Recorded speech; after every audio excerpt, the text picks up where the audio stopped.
Hello everyone, welcome back to my channel एडुटेकवा। आज हम पढ़ने वाले हैं क्लास 11 का चैप्टर कॉस्ट। तो लास्ट वीडियो में हमने पढ़ा था प्रोडक्शन फंक्शन, जिसमें हमने पढ़ा था कि इनपुट्स को आउटपुट में कैसे कन्वर्ट करते हैं, किस रेशियो में कन्वर्ट हो रहा है और या फिर किस रेट पे कन्वर्ट हो रहा है। ठीक है, लेकिन आज हम पढ़ेंगे कि इनपुट को आउटपुट में तो कन्वर्ट कर लिया, लेकिन उस पर कितना खर्चा आ रहा है, किस तरीके का खर्चा आ रहा है, कौन सा खर्चा आ रहा है, कितना खर्चा आ रहा है, इस सब को हम पढ़ेंगे आज कॉस्ट चैप्टर में। सो या लेट्स बिगिन। अब कॉस्ट क्या होती है, देखो, cost refers to the expenditure incurred by the firm on factor as well as non factor inputs in the production of goods and services. मतलब किसी फर्म के द्वारा किया गया खर्चा, किए गए एक्सपेंडिचर क्या करने के लिए, गुड्स और सर्विसेज को प्रोड्यूस करने के लिए। ठीक है, गुड्स और सर्विसेज को प्रोड्यूस करने के लिए जो फर्म खर्चे कर रही है, चाहे वो फैक्टर इनपुट पे खर्चा हो या फिर नॉन फैक्टर इनपुट पे खर्चा हो। अब फैक्टर और नॉन फैक्टर इनपुट्स क्या होते हैं? फैक्टर इनपुट्स होते हैं हमारे फैक्टर्स ऑफ प्रोडक्शन होते हैं, मतलब land, labour, capital and entrepreneur. ठीक है, और नॉन फैक्टर इनपुट्स होते हैं जैसे रॉ मटेरियल हो गया, इलेक्ट्रिसिटी हो गया, या फिर जो फ्यूल एंड पावर होता है उस पर जो खर्चे होते हैं वो। ठीक, तो फैक्टर और नॉन फैक्टर इनपुट्स पे जो हमारे एक्सपेंडिचर किए जा रहे हैं, किसके द्वारा, फर्म के द्वारा, क्या करने के लिए, गुड्स और सर्विसेज को प्रोड्यूस करने के लिए, उसको हम बोलते हैं कॉस्ट। ठीक है, नेक्स्ट है कॉस्ट फंक्शन। अब फंक्शन का मतलब भी हमें पता है, जो हमने लास्ट चैप्टर में भी किया था। फंक्शन का मतलब होता है रिलेशनशिप। ठीक, सो कॉस्ट फंक्शन होगा functional relationship between cost and output. Output और कॉस्ट के बीच में जो भी रिलेशन होगा कि किस तरीके, मतलब कितना खर्चा हो रहा है और कितना आउटपुट बन रहा है, किस तरीके का खर्चा हो रहा है जिससे हमारा आउटपुट जनरेट होगा, आउटपुट प्रोड्यूस होगा, उसको हम बोलते हैं कॉस्ट फंक्शन। ठीक, जैसे इसकी इक्वेशन देखो, C equals to F bracket में Q लिखना है, तो C यहाँ पे क्या है, हमारी कॉस्ट, F मतलब फंक्शनल रिलेशनशिप और Q मतलब output. So cost is the function of output. Clear? आती है types of cost. Types of cost में सबसे पहले हम पढ़ेंगे टोटल फिक्स्ड कॉस्ट, जिसको हम TFC भी कहते हैं। ठीक है, तो टोटल फिक्स्ड कॉस्ट क्या होता है, जो कॉस्ट हमने फिक्स्ड फैक्टर्स पे की होती है उसको बोलते हैं TFC। जैसे payments which are made by the producer on fixed factors during the process of production. जैसे अगर मैंने कोई बिल्डिंग खरीदी है या मशीनरी खरीदी है, वो मेरे क्या है, फिक्स्ड फैक्टर्स है, फिक्स्ड एसेट है, तो उनपे की गई जो खर्चे, उनपे किए गए जो एक्सपेंडिचर्स होते हैं उसको हम बोलते हैं TFC, total fixed cost. For example expenditure on rent.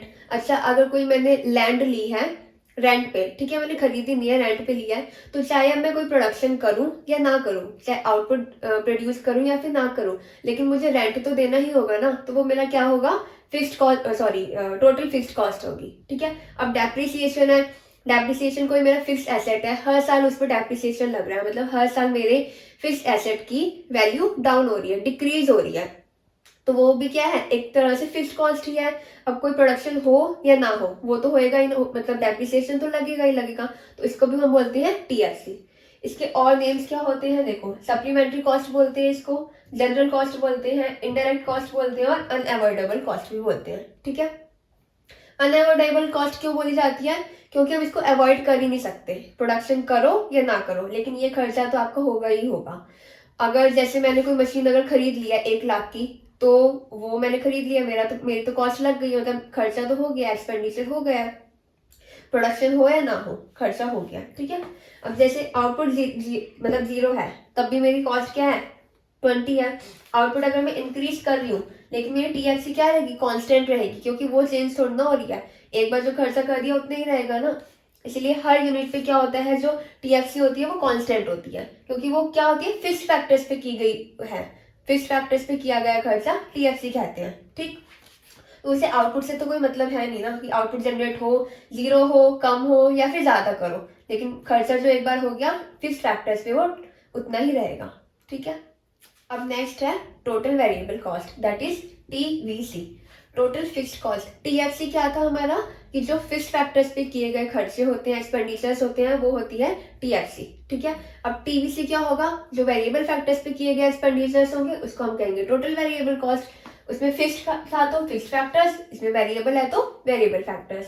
तो variable, the payments which are made by the producer on variable factors during the process of production. Variable factors पे किए गए एक्सपेंडिचर्स, उसको हम कहते हैं total variable cost. For example, जो expenditure हमारे रॉ मटेरियल्स पे, अब रॉ मटेरियल क्या है हमारे वेरिएबल फैक्टर। वेरिएबल फैक्टर्स क्या होते हैं कि शॉर्ट रन में जिन फैक्टर्स को हम चेंज कर सकते हैं, ठीक, उसको हम बोलते हैं वेरिएबल फैक्टर्स। तो जैसे रॉ मटेरियल है, लेबर है और ट्रांसपोर्टेशन कॉस्ट होती है या फ्यूल हो गया, ये सब चीजें क्या है वेरिएबल फैक्टर्स। तो इन सब पे किए गए एक्सपेंडिचर्स कहते हैं हम उसे टोटल वेरिएबल कॉस्ट। ठीक, अब देखो इसके नेम क्या है, प्राइम कॉस्ट है, डायरेक्ट कॉस्ट है, अवॉइडेबल कॉस्ट है। अब अवॉइडेबल कॉस्ट क्यों है, अवॉइड का मतलब क्या, मतलब अवॉइडेबल का मतलब कि हम इसे अवॉइड कर सकते हैं। कैसे कर सकते हैं, अब ये जो हमारी खर्चे है रॉ मटेरियल पे, अब देखो अगर मुझे प्रोडक्शन मेरा जीरो है, मैं बिल्कुल भी प्रोडक्शन नहीं कर रही हूँ, मतलब जो मेरे आउटपुट है बिल्कुल भी प्रोड्यूस नहीं हो रहे हैं, तो क्या है रॉ मटेरियल मुझे चाहिए नहीं होगा, बिल्कुल नहीं चाहिए, तो मेरी कॉस्ट बच जाएगी। अगर मैं प्रोडक्शन इंक्रीज करूंगी तो मेरे को रॉ मटेरियल, लेबर, ये सब क्या होगा थोड़ा ज्यादा चाहिए होगा, तो मेरी कॉस्ट बढ़ जाएगी। या बिल्कुल मैं अगर प्रोडक्शन कम करूंगी तो मेरे जो कॉस्ट होगी वो भी कम हो जाएगी। क्यों, क्योंकि मुझे ये सारे जो वेरिएबल फैक्टर्स है कम चाहिए, और कम चाहिए होंगे तो क्या होगा कॉस्ट भी कम लगेगी। तो फिक्स फैक्टर जो टोटल फिक्स कॉस्ट था उसमें क्या था कि आउटपुट जितना भी हो, कम हो या ज्यादा हो, फिक्स कॉस्ट क्या रहती है कांस्टेंट रहती है। लेकिन इसमें क्या है, जैसे जैसे आउटपुट बढ़ेगा वैसे वैसे मेरी टोटल वेरिएबल कॉस्ट इंक्रीज होगी, सॉरी ये वेरिएबल कॉस्ट है, तो टीवीसी वैसे वैसे इंक्रीज होगी। इसके ग्राफ में देखें, देखो आउटपुट इंक्रीज हो रहा है तो टीवीसी भी इंक्रीज होगी, क्योंकि क्या है वेरिएबल फैक्टर्स को भी इंक्रीज करना पड़ेगा, और अगर वो इंक्रीज करेंगे तो क्या होगा खर्चे भी इंक्रीज होंगे, सो टीवीसी इंक्रीज हो जाएगी। Clear. Next we have is total cost. Total cost क्या होती है, देखो हमने अभी पढ़ लिया कि टीएफसी मतलब टोटल फिक्स्ड कॉस्ट क्या होता है, और TVC that is total variable cost क्या होता है। अब उन दोनों को ऐड कर देंगे तो वो हो जाएगा हमारी टोटल कॉस्ट, मतलब total expenditure paid on fixed as well as variable factors. Fixed factor और वेरिएबल फैक्टर दोनों पे किए गए एक्सपेंडिचर्स उसको हम बोलते हैं total cost. TC equal to TFC मतलब total fixed cost plus TVC मतलब टोटल वेरिएबल कॉस्ट। इन दोनों को ऐड कर देंगे तो हमारा क्या आ जाता है TC that is total cost. देखो आउटपुट 0 है 1 2 3 4 5, ठीक, इसमें हमारी टोटल फिक्स्ड कॉस्ट क्या है 100, और टोटल फिक्स्ड कॉस्ट क्या रहती है कांस्टेंट रहती है, ये हमने अभी पढ़ा है, ठीक है।